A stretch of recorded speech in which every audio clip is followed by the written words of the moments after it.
ಗೋಮಾತಾ ನೋಡಿ, ಯಾಕೆ ನಮ್ಮ ಮನೆ ಸಮೃದ್ಧಿಯಾಗಿ, ನಮ್ಮ ಮನೆ ಎಲ್ಲ ರೀತಿಯ ಅನುಕೂಲಕರವಾಗಿ ಅಂದ್ಕೊಳ್ಳುವಂಥದ್ದು.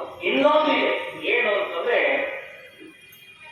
ಒಂದು ದೇವಸ್ಥಾನಕ್ಕೆ ಹೋಗಿ ನಮಸ್ಕಾರ ಮಾಡುವಂತ ಪುಣ್ಯ ಏನು ಸಿಗುತ್ತಲ್ಲ, ನಾವು 1000 ದೇವಸ್ಥಾನಕ್ಕೆ ಹೋದಂತ ಪುಣ್ಯ ಒಂದು ಹಸುವನ್ನು ಹುಟ್ಟಿ ನಮಸ್ಕಾರ ಮಾಡಿದರೆ ಸಿಗುತ್ತೆ.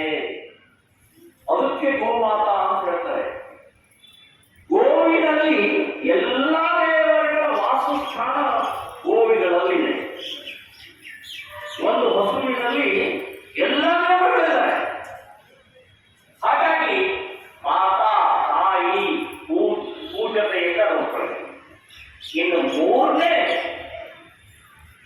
ತಾಯಿ